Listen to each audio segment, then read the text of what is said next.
Qu'est-ce qui manque?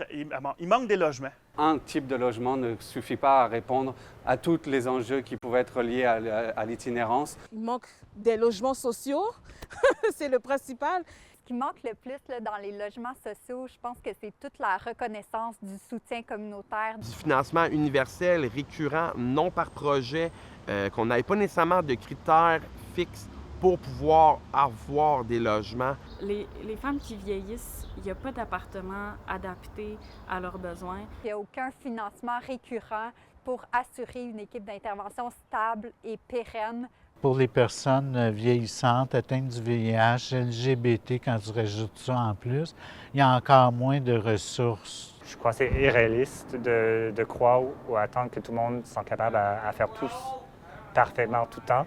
C'est pas juste une question de loger quelqu'un, c'est une question de lui fournir le soutien qu'il a besoin à ce moment-là de sa vie. C'est des endroits accueillants, qu'il n'y a pas des 1000 critères pour pouvoir utiliser les services.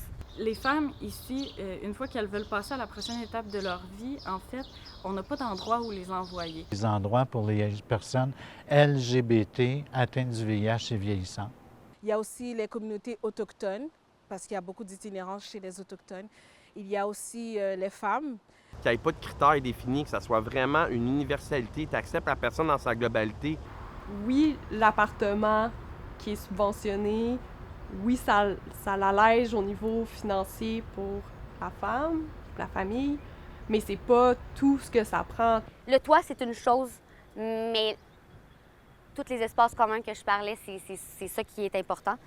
Il manque de tout, il manque l'intervention, il manque de bras, il manque de main-d'œuvre. Plus de flexibilité dans le programme, plus de diversité dans les programmes qui sont offerts.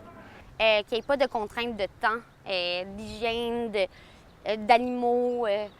Ça prend du support. Ça prend des maisons de chambre. Des programmes qui permettent des personnes de vivre ensemble. Que ce soit du logement permanent, que les organismes communautaires aient une autonomie dans la gestion, dans l'acceptation et dans la gérance de leur organisme. Mais surtout les logements transitionnels, parce que l'hébergement, c'est bien, mais c'est juste pour un temps. Le logement social, en général, ça serait vraiment important. Test 1, 2, 3, 4.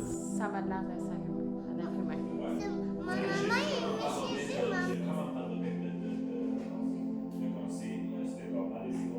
Fais-moi ton plus beau sourire. Bon.